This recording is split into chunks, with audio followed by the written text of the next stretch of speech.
Good afternoon. Today we are discussing about Klebsch-Jordan coefficient. അപ്പം Klebsch-Jordan coefficient അത് നമ്മൾ ഷോർട്ടാക്കിയിട്ട് CJ coefficient എന്ന് പറയാം. അപ്പം ഇത് എന്താണെന്ന് വെച്ചിട്ടുണ്ടെങ്കിൽ ആസ് ഇൻ ഡെഫിനേഷൻ പറയുന്ന സമയത്ത് these CJ coefficients are the expansion coefficients of total angular momentum eigenstate in an uncoupled tensor product basis. We'll come into the definition in detail later. So first നമ്മളെന്താ പറയുക, ഈ CJ coefficient നമ്മളൊരു ഇതിൽ appear ചെയ്യുക എപ്പോഴാണെന്ന് വെച്ചാൽ നമ്മൾ രണ്ട് ആംഗുലർ മൊമെൻറ്റുകളെ ഒരുമിച്ച് കപ്പിൾ ചെയ്യുന്ന സമയത്താണ് CJ കോഎഫിഷ്യൻ്റ് അപ്പിയർ ചെയ്യുക. അപ്പം ഇതിലിപ്പം നമ്മൾ കൺസിഡർ ചെയ്യുക orbital angular momentum and spin angular momentum നമ്മൾ കപ്പിൾ ചെയ്യുകയാണെന്ന് വിചാരിക്കുക.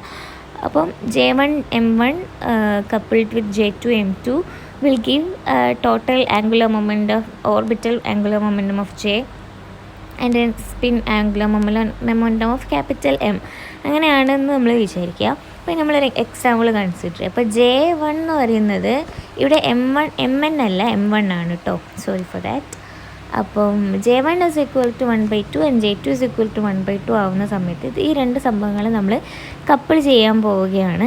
അപ്പം ഇതിൽ രണ്ട് കൈൻഡ് ഓഫ് കപ്പിൾ ചെയ്യുന്ന സമയത്ത് ഇതിൽ 4 പോസിബിൾ കോൺഫിഗറേഷൻസ് വരാനുണ്ട്. അതായത് ഇപ്പം രണ്ടും 1/2 ആവാം ആൻഡ് J1 M2 എന്നുള്ള രണ്ടും എന്താ പറയുക, ഒന്ന് 1/2 ആൻഡ് -1/2 ആവാം. അപ്പം ഇത് രണ്ടും കൂടെ കപ്പിൾ ചെയ്യുന്ന സമയത്ത് 4 പോസിബിൾ കോൺഫിഗറേഷൻസ് ഏതൊക്കെയാണെന്ന് വെച്ചാൽ ket vector 1/2 coupled with 1/2 ket vector 1/2 പിന്നെ അത് ഒന്ന് -1/2 ആവാം. പിന്നെ ലെഫ്റ്റ് സൈഡിൽ ഒന്ന് -1/2 ആവാം, റൈറ്റ് സൈഡ് സ്റ്റിൽ 1/2 ആവാം. പിന്നെ ലെഫ്റ്റ് സൈഡിൽ അങ്ങനെ തന്നെ വെച്ചിട്ട് റൈറ്റ് സൈഡിൽ -1/2 എന്ന് ആവാം.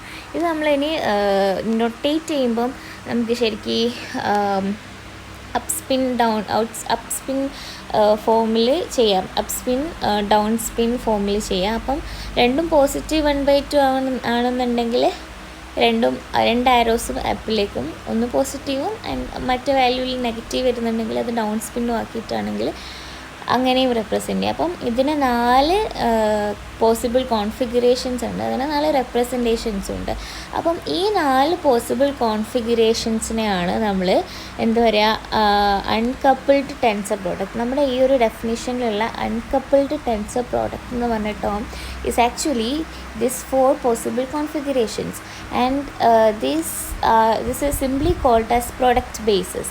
Now the total value of angular momentum J can have values from J1 minus J2 to J1 plus J2. അപ്പോൾ ഇതിലുള്ള മൊത്തം ആംഗുലർ മൊമെൻറ്റം ക്യാപിറ്റൽ J എന്ന് പറഞ്ഞ ആ ഒരു വാല്യൂവിലെ അതിന് രണ്ട് നല്ല അതിന് ഉണ്ടാവാൻ പറ്റിയ പോസിബിൾ വാല്യൂസ് എന്ന് പറഞ്ഞാൽ J1 മൈനസ് J2 മുതൽ J1 പ്ലസ് J2 വരെയുള്ള എല്ലാ വാല്യൂസും ഉണ്ടാവും. അപ്പം ആ വാല്യൂസൊക്കെ കമ്പ്യൂട്ട് ചെയ്തിട്ട് നമ്മൾ JM എന്ന് പറഞ്ഞൊരു കെറ്റ് വെക്റ്റർ ചെയ്താണെന്നുണ്ടെങ്കിൽ നമ്മളതിന് 4 പോസിബിൾ സ്റ്റേറ്റ്സ് ഉണ്ടാവും. ഒന്ന് 0 0 1 1 1 0 ആൻഡ് 1 -1. അപ്പം ഇതിനെയാണ് നമ്മൾ എന്താണ് കപ്പിൾഡ് ബേസിസ് എന്ന് പറയുക. നമ്മൾ ഡെഫിനിഷനിൽ നമ്മൾ ഫസ്റ്റ് പറഞ്ഞു total angular momentum eigen state എന്ന് പറയുക. അതിന് നമ്മൾ സിമ്പിളാക്കിയിട്ട് കപ്പിൾഡ് ബേസിസ് എന്ന് നമുക്ക് ഈ ഒരു സംഭവത്തിന് പറയാൻ പറ്റും. അപ്പം ഇതിൽ ഈ ഒരു ഇപ്പം പറഞ്ഞ ഈ ഒരു JM കെറ്റ് വെക്റ്റർ JMഉം പിന്നെ നേരത്തെ കപ്പിൾ ചെയ്ത് J1 M1 കെറ്റ് vector J1 M1 coupled to J2 M2. അപ്പോൾ ഇത് രണ്ടും തമ്മിൽ എന്താ ബന്ധം എന്ന് ചോദിച്ചാൽ ഇത് രണ്ടും ബോത്ത് ആർ സെറ്റ്സ് ഓഫ് എന്താണ് CJ കോഎഫിഷ്യൻസിനാണ് അത് രണ്ടും എന്ന് നമുക്ക് പറയാം. അപ്പം ഇത് രണ്ടും CJ കോഎഫിഷ്യൻസ് ആണ് എന്ന് പറയുമ്പം ഇത് രണ്ടും തമ്മിലൊരു റിലേഷൻ ഉണ്ടാവും. ലൈക്ക് എന്തെങ്കിലും ഒരു ഇത് രണ്ടും നോർമലൈസ്ഡ് ആണ്. Since both sets R of the States R normalised ആയതുകൊണ്ട് തന്നെ the must be A unitary transformation that connects both. ഇത് രണ്ടും കണക്ട് ചെയ്യാൻ വേണ്ടിയിട്ടൊരു യൂണിറ്ററി ട്രാൻസ്ഫോർമേഷൻ ഉണ്ടാവാം. അപ്പം ഈ ഒരു കേസിൽ ആ ഒരു യൂണിറ്ററി ട്രാൻസ്ഫോർമേഷൻ എന്ന് പറയുന്നത് ഒരു 4/4 മെട്രിക്സ് ആണ്. കാരണം 4 വാല്യൂസാണ് ലെഫ്റ്റ് സൈഡിലും റൈറ്റ് സൈഡിലും ഉള്ളത്. അപ്പം ഇതിൽ നമ്മൾ ഒരു കോണ്ടന്റ് ഷോർട്ട്ലി ഫേസ് കൺവെൻഷൻ വെച്ചിട്ട് ഈ CJ കോഎഫിഷ്യൻസ് റിയൽ ആണെന്ന് നമുക്ക് അസ്യൂം ചെയ്യാൻ പറ്റും. അപ്പം ഇത് റിയൽ ആണെന്നുണ്ടെങ്കിൽ ഈ യൂണിറ്ററി മെട്രിക്സിനെ നമുക്ക് ഓർത്തോഗണൽ ആക്കാം. അപ്പോൾ therefore the transformation is represented by an orthogonal matrix. അപ്പോൾ നമുക്കതിനെ ket vector JM = sigma M1 M2 ket vector J1 M1 J2 M2 into J1 M1 J2 M2 bar JM. അതിൽ നമ്മളൊരു ജെക്ക് 1ഉം എമ്മിന് 0ഉം കൊടുക്കുകയാണെങ്കിൽ അപ്പോൾ ഒരു എക്സാമ്പിളായിട്ടാണ് C1 ഇൻറ്റു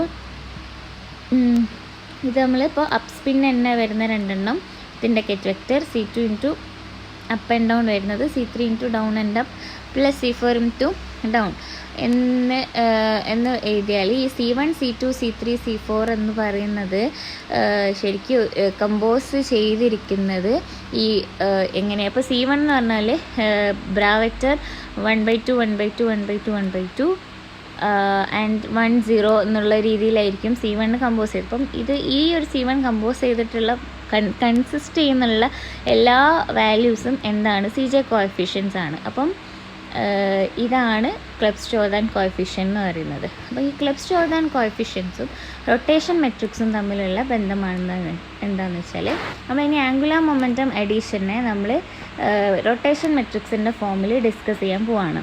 അപ്പോൾ നമ്മൾ rotation operator DJ1 of R in ket space നമ്മൾ കൺസിഡർ ചെയ്യുകയാണെന്നുണ്ടെങ്കിൽ ഇതിനെ സ്പാൻ ചെയ്യുന്നത് by the angular momentum eigenkets with eigenvalues J1. അതേപോലെ DJ2 ഓഫ് ആറും കൺസിഡർ ചെയ്താൽ നമ്മൾ ഈ ഒരു DJ1 കപ്പിൾ വിത്ത് DJ2 എന്ന് പറയുന്നതിന് നമുക്കൊരു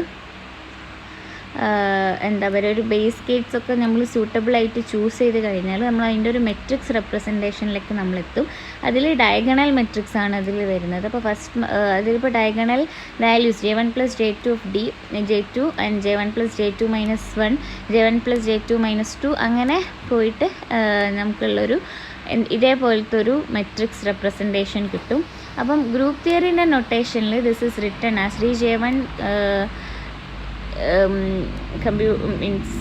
coupled with DJ2 is equal to DJ1 + J2 coupled with DJ1 + J2 - 1 coupled with അങ്ങനെ പോയിട്ട് J1 + J2 - n അങ്ങനെ വരും. അപ്പം in terms of the elements of rotation matrices we have an important expansion known as A CJ series. അപ്പം ക്ലെബ്സ്-ജോർദാൻ series എന്ന് പറഞ്ഞൊരു പ്രത്യേക series ഉണ്ട്. അപ്പം റൊട്ടേഷൻ മെട്രിക്സിൻ്റെ എലമെൻറ്റ്സിൻ്റെ ടേംസിൽ ഇതിനെ എഴുതിയാൽ നമുക്ക് ആ ഒരു സീരീസ് ഇവിടെ കൊടുത്തിരിക്കുന്ന ഈ ഒരു സീരീസ് ആയിട്ട് നമുക്കതിനെ എന്ത് ചെയ്യാൻ പറ്റും, റെപ്രസെൻറ്റ് ചെയ്യാൻ പറ്റും.